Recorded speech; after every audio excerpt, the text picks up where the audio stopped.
Hello, beloveds. Hello, hello, hello, hello. It's been some weeks since I have been able to drop in for whomever was able to show us on a podcast recording with my dear, dear, dear soul brother, Peter Panagor. And we had such a juicy discussion, and it was converting on Zoom, but because our frequencies are like so high, and we were speaking for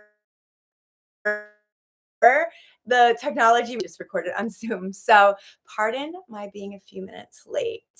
For those of you that don't know me, that may see this, through all time and space, I am Brooke Grove, a near-death experiencer, healer teacher, and author. That's the first time I'm saying that here, folks. So it's official. So yay, yay, yay. Thank you to those of you that were able to drop in. Many of you know it's a very informal gathering. We just kind of vibe. I will consciously channel what comes through. Some days I have kind of a more teaching orientation. Other times it's going to be what's resonant in the field. And y'all, I got something really resonant in my field that I absolutely want to discuss with you today because it is directly related to the near-death community. But as always, I would love for you to wish in, and I always tend to it at the very end. So first and foremost, since I haven't seen you guys in a few weeks, many of you know I have a traumatic brain injury from my coma. And unfortunately, as I neared the end of my publication journey, my symptoms got escalated for a moment. But all is well. I am here. All is well. Guys. And most of you know I see energy and my after effects are pretty heightened. So when the TBI mixes with the after effects, it can be pretty dysregulating. That said, I stayed on the course and I am pleased to show you my book, which is now out, The Beauty in the Broken Glass, Memoirs of Trauma and Transcendence, now available on Amazon in print and electronically.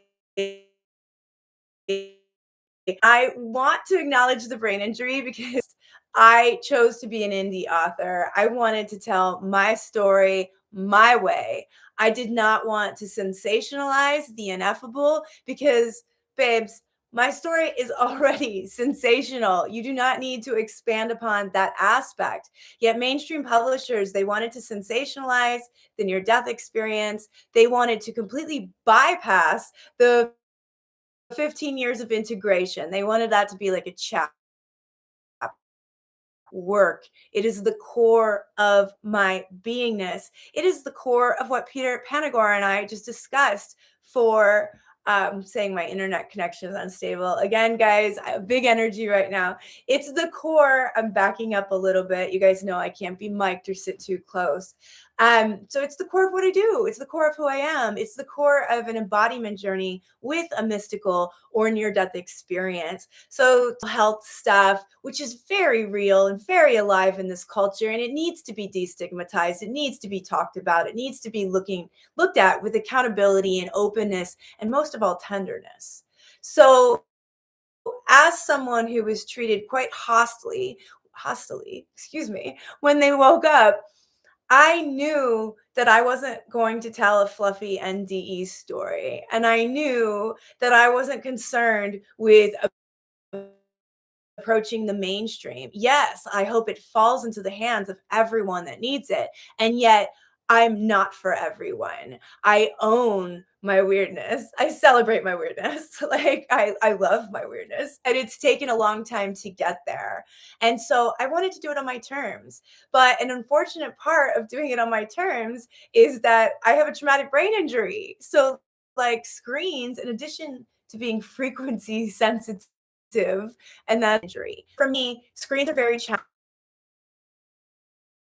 I do that because I believe some of y'all started supporting my videos back in 2019, and you show up when I ran say, hey, can you meet at 9 a.m. the day before to meet up? And so when I opted to write a book my way, I knew there were going to be limitations to write for certain parts of the day because of the frequency of the technology. And most of all, my brain injury confuses things, guys. I'm so lucky that most people don't see how drastically it impacts me, but like super simple things. Like I might mean right, what I said was left. Okay, I'm going to give you a very tangible example that I just learned about today. I had at least 5 people read every word cover to cover. Okay, and some of these people, I mean, my one friend, Peter, whom I just mentioned, he's a Master of Divinity from Yale, very well educated, very well studied. I had another friend that's a near-death experiencer. I had a poet, Victoria Erickson, who was my co-editor, read it, and 2 other experiencers. And guess what? Without a brain injury, they all missed what I'm about to share with you. So I'm sitting in my friend's massage studio right now because, as I've spoken about before, my family doesn't have the highest and best expression of boundaries. And when I was recording a live the other day, despite the fact I asked no one to come into the room or the home while I was recording live, graciously let me read in her beautiful space today as I'm doing 3 recordings back to back. So I'm in the space and I come in this morning and she tells me, I'm still like tripping out that I did this. She reads the first part of the book. This is actually her copy. Okay. And so she was glued to it last night and she got through a considerable amount. And she's like, but there's something I need to tell you. And don't worry. I'm going to tell you, but don't worry. You can fix it. 'Cause she knows that I'm an indie author and I can alter this. Um, she's like, when you were talking about the battlefield, because I grew up going to Antietam, and there's a bit about walking the land with the ghosts as a child and knowing that there were hungry ghosts everywhere around me, but not having the language for that and feeling that and giving them my tact bread when I was visiting there. Well, I wrote about the Revolutionary War ghosts as how I describe it a little bit, but then I talk about Bloody Lane, which is a battlefield here on the Mason-Dixon line at Antietam, and it's historically the most deadly portion. They literally call it Bloody Lane because of the trauma that occurred there of the Civil War. Well, here's what my brain injury did. I was writing about the Revolutionary War, so I write about Bloody Lane, and I put Revolutionary War. Anyone from the Mason-Dixon line that reads that is not going to be happy with me. So first thing I did this morning was went back into my book and edited that. So no one that gets the first, couple hundred copies onward they'll be fine. But this is my public acknowledgement of this is what a brain injury does, folks. You confuse things. Another example that she's found 2, which I find hilarious. I should have given it to someone I grew up with because they find a lot of different things. She found that I switched. I talk about my paternal grandfather a lot, but there's one portion where I talk about a mystical experience with my maternal grandfather when he died, who I was not close to. And I remember one of my advanced readers said I need to clarify which grandfather it is. Well, I did that when my brain injury symptoms were spiraling a few weeks ago, and I accidentally wrote paternal because he's who most of the book is about. So this morning I had to go in and edit that to maternal. So folks, if you got the early copies, those are my 2 traumatic brain injury errors. And I'm just choosing to love it because so much of the book is about being perfectly imperfect, about living with a traumatic brain injury, living with after effects, doing the work of integration. But most of all, and if there's any message to my silly mistakes, it's this: we are humans. We constantly are growing and simultaneously regressing. We constantly make errors. What a near-death experience does if we choose to integrate it, or what a mystical experience does, or what a spiritual practice that's well lived does, is it allows us to develop the capacity to see these things with grace and ease.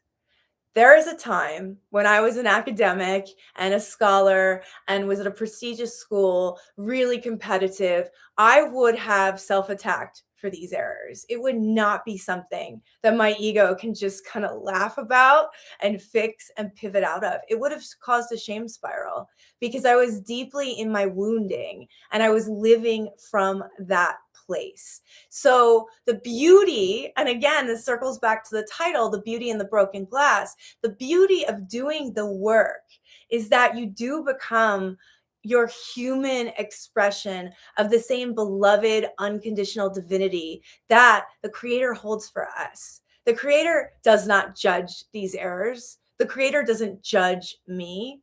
And therefore, I do my highest and best to have that type of sacred energy in response to my own humanity. Because we're always going to make errors. We're always going to have things we could have done better. We're always going to make mistakes. That's part of it. Like, as I tell my children all the time, you can't succeed unless you get really good at failing. Some of you, I think Ned, are you here today? I don't see you, but Ned comes in a lot. A dear friend. He knows how many drafts I wrote. And the funny part is, the book that you guys will receive with its errors or not, that's in the hands of the divine at this point. The ones going out today forward will not have it. But if you got it already, you will have those two little errors. We can call them limited editions. That said, that's what my writing friends are saying about it. I haven't even told them this part. I had another typo that came through. But anyway, he has witnessed, as have so many of my NDE community friends that have been on this journey with me, and so many of them are published authors and have been telling their story for years. He witnessed, I spent years oscillating on what I was going to do. And then a few months ago, as I've shared with you guys before, Spirit, when the title, the funny thing is this title comes from a poem that I wrote, I think in 2022. However, it wasn't until I fell in December, which you all know happened on the 15th anniversary of my coma. I had an asthma attack. I fell and I severely was injured and knocked out my own front teeth. And it was when I saw the poem in the actual broken glass and the brokenness of my physical being, but I was able to respond to it the same way I'm responding to this typo. It was just like, okay, that's a body. There's legitimate pain. This needs triage. There's going to need medical intervention. I'm going to need new teeth. It was, that's all very valid and very real. But there wasn't a catastrophizing. There wasn't a woe is me victim consciousness. There wasn't more, oh my God, more trauma. I wasn't in that space because I've been living the work. And that's really why the book got that title, because now I'm able to do that. And not perfectly at all. I was not, the first moment she told me that, I wasn't like, yay. I was just like, oh. And then I sat with it for probably 2 seconds and was able to integrate it and come into my spiritual creator energy and pivot from that. But the wild part about this and why I'm saying it is when you're in right relationship to this energy, when you're living from creator consciousness, when you are open and choosing to be unconditionally loving for yourself, miracles happen. I mean, when Spirit told me in December, you will rewrite it from the very first word, you will use nothing from the previous 3 drafts, and it will be done in 30 days. I mean, I talk about it in the book. I'm like, yeah, okay. And yet, as many in my community witnessed, I started March 1st. I was done April 1st. Typos and all. But the core of the book was born in just 30 days, exactly as they said. So for those of you that are check it out, please forgive me for those little grievances, but I'm so happy I have an audience that I love and that knows me, and I can be like myself and transparent. So thank you for the gift of just being here and being receptive. I just so love it. So I want to say, there is something I don't so love right now. And I want your opinions on this. I've got some near-death experience in their house. What's up, Jen? I was just talking with Peter, our documentary buddy. I would love to get experiencers. And Alan, I see you're here. Welcome. So I'd like to get the opinion of you guys on this, okay? Because I may be the first person publicly venting about this ever, and I don't want it to be like a negative thing, because this is Shakti Sundays and it's all about, to me, really allowing that beautiful feminine energy to come in and celebrating our divine essence as we welcome a new week. That said, to me, what I'm about to say is extremely important. And I'm really tired of having to have these conversations exclusively with experiencers and nothing be done about it. And I would like to also add that there is a part of the book that I do discuss this. So I will start there and then I'll lead you into the here and now. In the book, I speak to as why I stopped going on to YouTube, doing interviews, and even showing my face on social media for a period of years because of the disgusting and vile attacks I experienced as a near-death experiencer, as a female, having long blonde hair and having them attack me for surface level things. I have I have shared publicly, and I will continue to share, as I do in the book, that because of my health history, because of the fact I'm a lung failure survivor and a severe asthmatic, I do have to occasionally take prednisone. Prednisone is known for causing something called moon face, so your face swells up. Because I was sharing from love and wanted to serve unconditional love, I never stopped doing interviews when I was on prednisone. But rather than listen to what I had to say, the audiences would just blast on me about my face. They would say some horrific things. It never was about the content of what I said, you know. And then on the other side, when I was my normative self, they would attack me for how I appear and for being a dumb blonde and for like, and I mean, guys, they can say a lot of things about me. Maybe then I bought it, but now I'm like, you can call me a blonde. You can say I'm too animated and I smile all the time. Those are all valid things. I can sit with that. But to say I'm dumb, you know, that's not even, you don't have to like my intelligence, but it's there. And so they would do all this stuff. But because I still had portals in my field, I still had places where I believed those things. That means I could allow that psychic interference in. And because I was allowing it in, it compounded the trauma that I had. And then it led to all kinds of regression sessions and things I had to dance through. And every single word of that is in here because I chose to write it from a very honest place. I wanted other women to be validated in why is it okay that when a woman goes online, we are attacked for our appearance, our intelligence, our hair color, our weight, our face shape. This is not okay. This is not okay.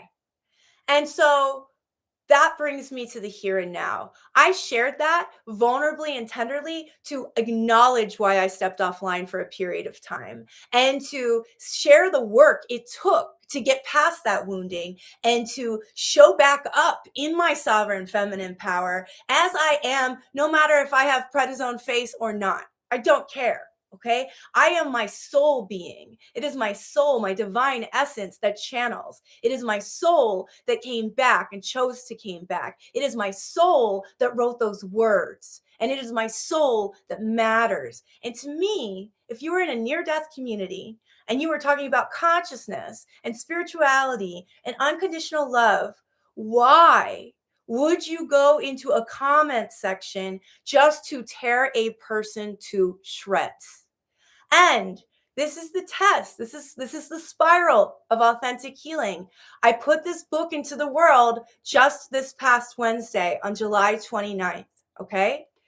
I go on a live the other day, and some of you were there. I can see you in the audience right now. The live was exquisite. We had fun. We had beautiful questions. We had beautiful inquiry. However, if you look at the comment section right now, for the past 24 hours, all they have done is tear me to shreds. Old me would have fallen apart. Me now, does some violet flame work, make sure my field is sealed, completely disengages with the interview so that I cannot be distorted or manipulated by the dark forces. And that's what it is, loves. This is pain. This is pain. When someone has to go on and doesn't even listen to a word of an interview just to spew hatred, that is pain. That is not about me. That is about what's going on for them. And any of you that are near-death experiencers and are publicly sharing, you know that there is a lot of distortion in the field right now from the dark forces, whatever you choose to call them. So for me, the past 24 hours, and part of why I chose to come back on, because I'm traveling, and I was like, oh, it may not be the best time to start up again. I was like, no, I'm acknowledging this. I won't say it to trolls. I have a rule. I don't feed trolls. I don't engage with them energetically. I just cut all cords, clear my field, work with the ascended masters. I do whatever is required to stay in my sovereign power and my light, and to know that every word I said came from love. They don't have to like it. They can call me a liar. They can call me fake. They can go on about my hair. I mean, I don't care. At this point, they are just words. And I know I am so much more than that. Yet I still want to say, I'm so grateful that this group, this small community, this intimate and consciously small community doesn't behave that way. Because for me, as a highly sensitive person, it really hurt initially to see that I was doing this in a very large near-death channel, and this is how people choose to behave. But I don't judge. I don't judge. And it could have been bots in part that started this. It could be AI. I don't know. There's so much dark manipulation. And frankly, I don't care. If it's humans, I care for their hearts. And I wish them deep, deep, deep, merciful healing. Yet I'm curious what you guys think about that. I'm going to lean into the chat a little bit because I see it's going off as I'm sharing some of this. So yes, I am East Coast today, Jen. Yes. Bright and early. I got up very early to record some other stuff. So yes, I'm glad you were able. Thank you, Alan, for the love, I appreciate that. Yes. About the surface level thing. I totally am with you on that. Oh, Jen's saying about the pastor. Yeah, it just, it's just wild. I know it is all them. Thank you, Ellen, for sharing the words to your songs. You're beautiful, beautiful artist. I just, I wanted to bring this up because it's so resonant to the theme of trauma and to the feminine. And those are major themes to the book and what I was called to put it out for. If I were just writing for myself, I don't think I would have ever published this. I don't need some of this information to be in the masses, quite frankly. I have friends and family that have started devouring the book, and many of them had literally no clue the depths of the trauma that I lived for decades. And then that's partially on me. I was really good at hiding it. Okay. Because it wasn't in my family system. It wasn't safe to talk about these things, and mental health care and all of the things were like totally frowned upon. There was a deep, deep, deep stigma.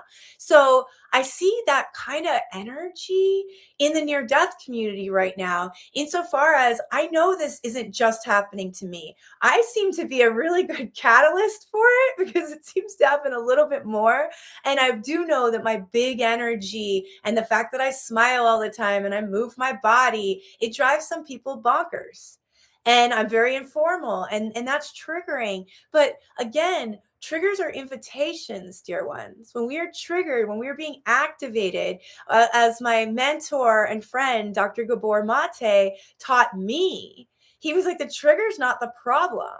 He's like, you pull the trigger. Think of the trigger as a gun. Okay. I don't like guns, but it is a good analogy. He's like, think of the trigger as a gun. You have the gun, it's in your hand, but it's only you that can pull the trigger. The gun can't shoot you. You pull it. And I love that way of thinking about it because it becomes of service when something like this happens. It's like, oh, I'm triggered, I'm triggered, I'm triggered. Like you're very feeling the trigger. Your nervous system's going off. It's on fire. And, I've talked a lot about getting into sensation in previous talks, but when you're in the immediacy of nervous system fire, it is very hard to go from thoughts and feelings to sensation. Okay. And you guys can check out what I'm talking about if you want to expand upon that in a previous episode. I believe it was on senses and sovereignty. That said, I often strive to be in sensation out of aligning fully with the different subtle bodies, mind, body, and spirit, etc. But in this case, the activation was so huge. You have to understand, because they're tagging me, like every time I would get on my phone, I was being tagged to all of this negativity. And so it's just like, nervous system's on fire. And I don't know how easy it's going to be to pivot from this. That's the mind, But then the soul is like, but we've been pivoting from this from the get-go. You just wrote about this. And then the spirit and the evolutionary aspects of the higher mind were like, this is beautiful. Look at them saying all this terrible stuff. And look at how you're just like not falling apart. You're not falling apart. I reached out to some near-death friends that this has happened to, and I said, this is not okay. Like, how do we handle this? Because 7 years ago, I wasn't this strong. And I watched it happen to other females, and I asked them why they continued to speak. Some chose not to. Some completely disappeared. Others continued to, but completely didn't choose to address it. I chose to hide. For a period of time, I hid. And then I did the work of integration and I'm back here with you all. But I am grateful this morning, although I'm holding them accountable, because it can be both. I can say, this is wrong and this needs to stop. And I'm grateful for my growth. I'm grateful that I know who I am, that I know my story is true, that I know that the audience that I once spoke to years and years ago has changed because of the distortions in, the world right now, the distortions that are in social media, the distortions in politics. There's just a lot of negativity on the surface. But the way I choose to see it for my highest and best, and remember, beloveds, my highest and best is your highest and best, and vice versa. The way I choose to see it is those distortions which were suppressed and buried, like this hatred toward the feminine and this idea that it's okay to completely desecrate her and attack her. That stuff used to be like somewhat under the surface. Like it would pop up, but it wasn't like overt. This is overt. This is overt. But at the same time, I know that all of that dark suppressed stuff is coming up. And why is it coming up, beloveds? It is coming up because all things to heal must be felt. They must be addressed. And that's why I'm choosing to use my Shakti this Sunday a little differently than I usually do. I'm calling it out. The darkness wants to terrify some of us that are doing true light work. I can tell you when my TBI symptoms came on, some very strange, what others might call paranormal, I just call them spiritual events happen. And it did feel like something was attempting to sabotage the book in the 9th inning. And I, being who I am and stubborn and tenacious, was like, yeah, I witness you, darkness, and I do not subscribe.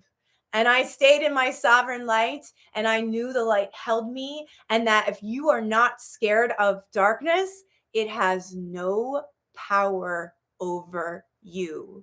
So to whatever those energies that I'm disengaging from, you do you, because you will not impact me. I've done the hard and holy work to keep my field clear. I have great support. And, a lot of my NDE friends have been talking about this in the last 24 hours. And we're solutions-oriented people. We serve love. But if we're going to put our stories out there and be attacked, we'll find a new way to do it, y'all. We're creative. You can't You can't hold me down. I just get back up, you know?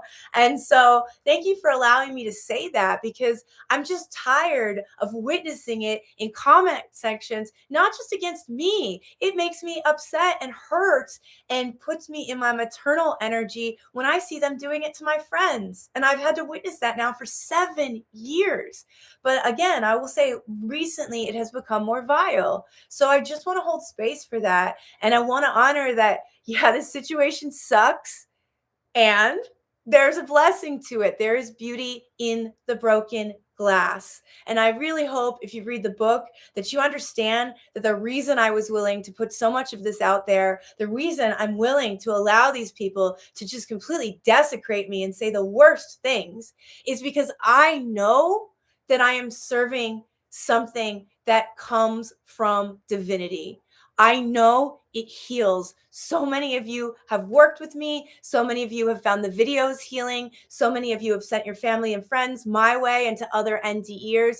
Thank you for that. Thank you for that, because that is the nourishment I didn't have 7 years ago in totality. So having community, I can't say enough about community, guys. I love that this is small. I absolutely love that this is small because I vibe with small.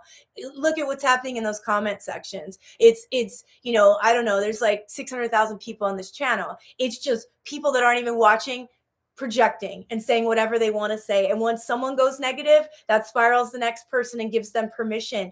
And I just refuse to play that. Here, we have community that's safe. Here, we have people that I know, almost every single one. I don't think there's a single person here that I don't actually know in some capacity. And so thank you for that, because community in these type of situations, whether it's public like mine is or private, it's what we need. It's soul food. And so to me, you are soul food. Thank you for being here and nourishing me today. And I hope my truth and my intensity and my Shakti are nourishing for you too. Because again, we are always, if we are in right relation, we are giving, we are receiving, we are giving, and we are receiving. So I'm going to look up and see some of what you guys are sharing. So yes, I saw that. Thank you, thank you. And Robin saying it's more about their lack of healing and evolving than anything to do with me. Yes, you're so right. You're so right. And I'm with you, and I can witness and know that now. But I'm being totally transparent, Robin. I didn't have that capacity when I first got on YouTube. I never intended, as I've shared with some of you and I've shared publicly, I never intended to be a public near-death experiencer. I shared my story in 2019 in a very small group similar to this. And I don't know how, but it just divinely started to expand. There was someone in that room that wanted to record it. I thought we'd get one out there. I would heal the burden of carrying it alone for 9 years and the shame of that, and I would pivot and move onward. But in 2020, our world completely changed. And when that happened, I suddenly had all these people witnessing my story and projecting, and I wasn't yet in my capacity to tolerate that from a healthy place. At that time, I was leaving domestic violence. I was very, very actively wounded and dealing with the healing work for that. So I just want to honor these 7 years. Thank you so much for pointing that out, because it is so true. And yes, exactly. No two fingerprints are the same. Thank you, beloved. Nervous alignment is everything. I want to say something about that though, because I speak about this in the book, and I'm only saying this because I want to tell you if these are topics that you need. This book is so much more than my story. The first 40,000 words, yes, and there's a lot of trauma. I will trigger warning on that. That's why trauma is in the title. But the last 30,000 are really what you can do with your wounds and your brokenness, using tools that I've intimately studied and worked with, and ascended masters and resources. So it's really like I really want to pay forward the 20 years since my master's thesis, which is when this book began, and my 15 years of integrating my NDE. So one thing that comes up, because I had the opportunity, the gift of working with some great clinical psychologists as I was becoming a clinical psychologist. And so when I did that work, I had some things I really loved about, like, say, somatic experiencing, EDMR, like the new wave of more mind-body oriented trauma healing. Beloveds, that stuff did not exist in the populace when I woke up from coma. Okay. So I couldn't just pivot and go out to those things. I knew, as a clinical psychologist in training myself and as a clinician at the time, I'd already done a couple graduate degrees at the master's level. I knew that people like me were trained to pathologize people like me. So I had a really hard time trusting what I call white coats, trusting my fellow therapists. It was enough so that I completely, after being mislabeled and pathologized when I did try 3 times, stopped going to talk therapy. I also felt talk therapy was incredibly re-traumatizing. And as I couldn't talk about the mystical experience, which was the most pressing for me, I completely fell apart with a lot of talk therapy. Now, along the way, down the years, like in about 2019, I did start receiving EDMR, and somatic experiencing began years before, like 2016, 2017. So somewhere in there, everything changed. And now in recent years, we have states where psychedelics are now legal. All of this comes up in the book, and I share it very openly, what worked and what didn't. Okay.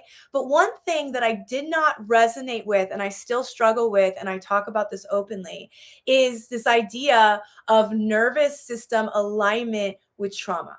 Okay. And the reason I struggle with this, and this is also described in detail, is that the criteria in the DSM-5, but particularly when they came up with the nomenclature of PTSD, it was written exclusively for combat veterans that were predominantly male. Okay. It did not take in the factor of femininity at all. It did not look at sexual violence. It did not discern that women fawn and freeze and people please as trauma responses to those type of aggressions and to those type of situational and acute and chronic traumas. So women historically have been pathologized. They've been labeled borderline. They've been labeled, all kinds of different mental health conditions, when in reality, they were having trauma responses. Now, this brings me to regulation, because if you are out of your body because of a prolonged trauma response, if someone tells you over and over again to get in your body and get regulated, do you think that's something that can be done with a snap of the fingers? It absolutely cannot. You have to begin with somatic work. I call it somatic energetic, because to me they're in a matrimony together, the body and the energy system. That said, you have to begin with somatic work for the feminine that's been deeply traumatized. Once they become able to stay in the body and not dissociate, then we can talk about regulation. But I can't tell you how many pioneers, and I was blessed to study with pioneers in these fields, would tell me it was just about regulation. And it was like, no. When we have the capacity for regulation, it is absolutely imperative. And it becomes a major part of our toolbox for staying in our highest self. However, if you were talking to a deeply fractured person, there is a reason this cover shows broken glass, because that is how my psyche and my womanhood and my inner children behaved. They behaved as fragments out of my body, another conscious choice. The glass is outside. It is floating all around and outside, but it was how I operated. I was fragmented and living outside of my body, not just because of my near-death experience. My near-death experience expanded upon that, but I had been living out of my body since I was 12 years old. So to tell someone that's done that for decades that it's simply an issue of regulation, it's a disservice to healing. So I just want to be really, really, really transparent about that. So thank you for letting me speak that into truth.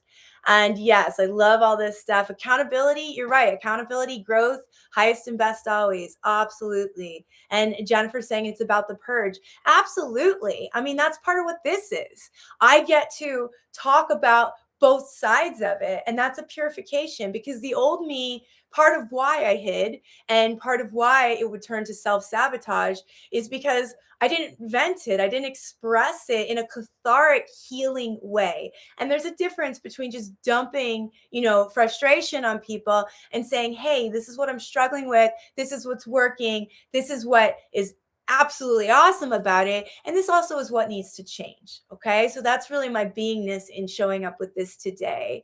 And hey, buddy, Ishtar dropped in for a moment. Thank you. Thank you. Again, you guys, many of you know him, but he's also a near-death experiencer. Great meditations. Highly recommend his Kali class that I took when I was going through the TBI stuff.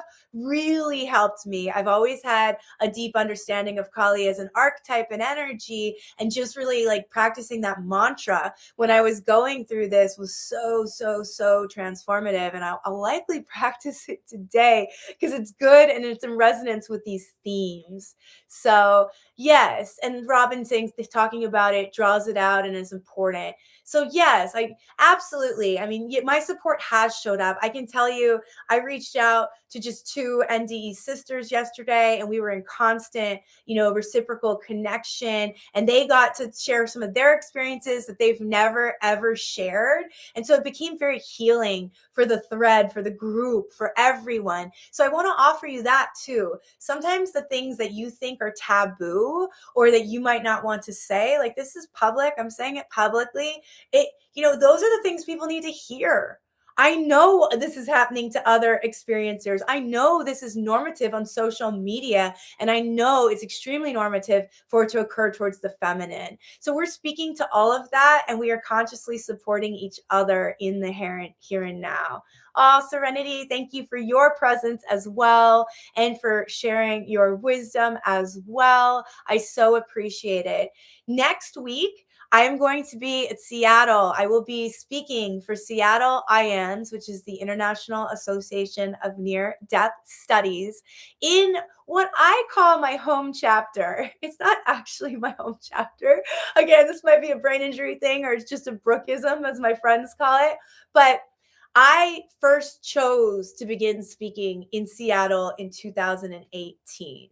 And then when I decided that I had some things to say to highlight a gap in care that was happening in the community regarding integration at that time, I reached out to Seattle IANDS. I was completely unknown at the time, and they are the oldest near-death association in the world. They actually started the year I was born in 1981.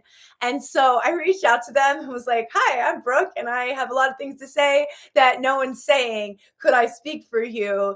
And I just connected so much with my fairy godmother, Kim, that's what I call her now, that runs that organization. She took a chance on me. She normally brings in people that are known in the community. She took a chance on me. It was a great talk. It will now be my 3rd return to speaking for Seattle IANDS. You guys know 3 is my number, 3-day coma, 3 organs, 3 angels, children association to the 3 as well. And also 3 drafts of this that I totally got rid of in the end. So it's a big honor for me to be in Seattle next week. I don't know if I'll have the opportunity to record up there. So just check and see if there's a live or not. I'm going to figure that out on the ground. If I have the capacity, I'll be back on, because I love sharing this journey with you guys and having your support and also your energy exchange. It reminds me of why I'm doing it, and that there are conscious co-creators alive in the field with me. And most importantly, that yes, there's a lot of darkness in the world. And yes, I'm putting my whole truth out for the first time ever. And that's an extremely tender and extremely vulnerable thing. And it takes more courage than I can even illuminate. And yet there are so many of you guys that are out there and that are waking up. So I so appreciate you. As I said, I just recorded that awesome talk with Peter, and we went totally flow state, totally no agenda. It's about an hour discussion. I will be posting that at some point this week. It's myself and Peter Panagor, a very well-known NDEer and author of Heaven is Beautiful.